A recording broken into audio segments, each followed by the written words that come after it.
दोस्तों, तो अंतोगत्वा आज देर शाम तक या कल इस समय तक तो पक्के तौर पर एनडीए गठबंधन की ज्वाइंट प्रेस कॉन्फ्रेंस हो जाएगी, संयुक्त प्रेस वार्ता, और उसमें सीटों का ऐलान हो जाएगा। दिल्ली में सब कुछ फाइनल किया गया, पटना में बात नहीं बनी। दिल्ली में चिराग पासवान, उपेंद्र कुशवाहा, जीतन राम मांझी, भारतीय जनता पार्टी के जो बड़े नेता हैं, नित्यानंद राय कहिए, धर्मेंद्र प्रधान कहिए, इन सबकी एक बड़ी बैठक हुई। सम्राट चौधरी भी दिल्ली पहुंचे हुए थे और वहां पर सीट शेयरिंग का मसला कम से कम एनडीए में सुलझ गया। जो सबसे बड़ा सरदर्द बना हुआ था एनडीए गठबंधन के लिए, वो मामला सुलझ गया। चिराग पासवान ने बयान भी दे दिया।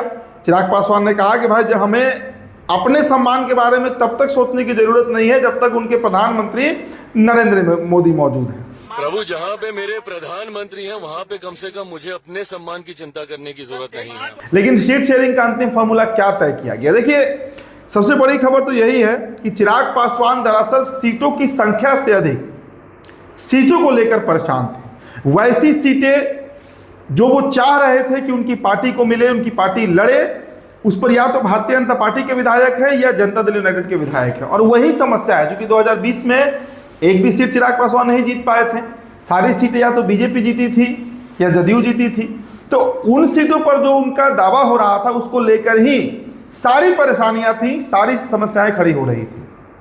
अब सीट शेयरिंग का फॉर्मूला क्या है? देखिए, आंकड़े एकदम फिक्स के हैं और मैं आपको जो आंकड़े बताने जा रहा हूं, इसमें अगर एक सीट ऊपर नीचे हो जाए तो बात अलग है, दो नहीं होगा। तो लगभग जो फॉर्मूला है वो यही है जो तय कर लिया गया है। बड़ा उठापटक हुआ, कभी 27 सीटें, कभी 26 सीटें, कभी मांझी जी 15 सीट के लिए अड़ गए, कविता लिखने लगे। उपेंद्र कुशवाहा चुपचाप थे, लेकिन अंदर ही अंदर खिचड़ी पक रही थी। तो बहुत तरह की उठापटक के बीच अब अंतिम जो आंकड़े निकलकर सामने आ रहे हैं, हो सकता है कुछ घंटों में आपको जो लीडर्स हैं एनडीए गठबंधन के वही अनाउंस कर दे। लेकिन दोस्तों, उससे पहले हम चाहेंगे उस आंकड़े के बारे में आपको हम बताएं, फिर आगे इस पर और चर्चा करेंगे।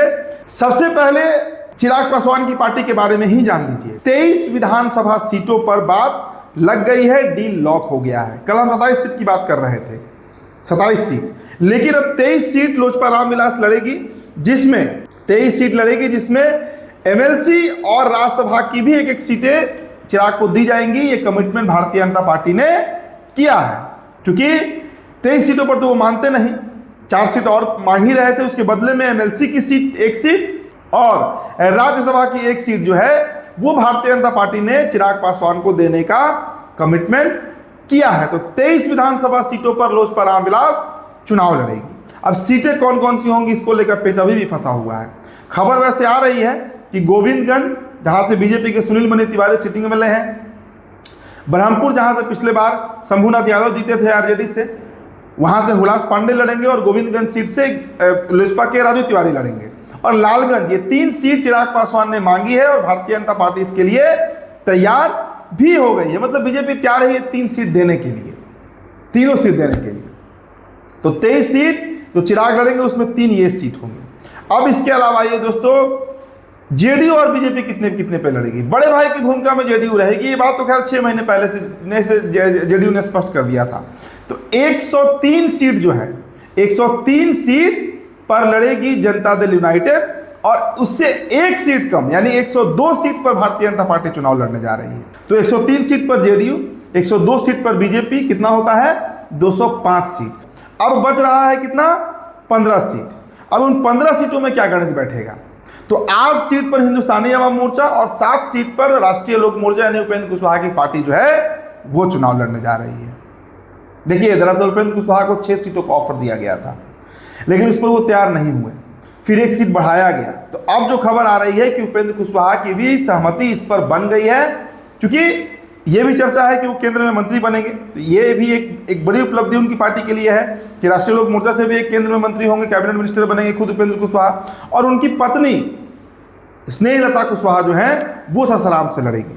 तो 7 सीटों पर राष्ट्रीय लोक मोर्चा को लॉक किया गया है, 8 सीटों पर हिंदुस्तानी अवाम मोर्चा जीतन राम मांझी की पार्टी को लॉक किया गया है और 23 सीट, साथ में एक एमएलसी और एक राज्यसभा सीट पर चिराग पासवान का डील क्रैक कर लिया गया है।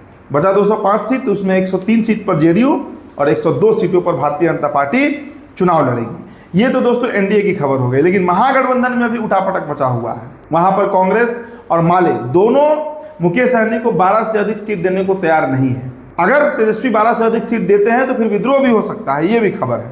खैर महागठबंधन का मैं खबर आपको अलग से दूंगा, लेकिन एनडीए कुनबे से ये खबर है। और देखिएगा अगले 12 घंटे के अंदर में या 15 घंटे के अंदर में प्रेस कॉन्फ्रेंस से ये बातें निकलकर सामने भी आ जाएंगी। तो चलिए फिलहाल दोस्तों इस खबर में इतना ही।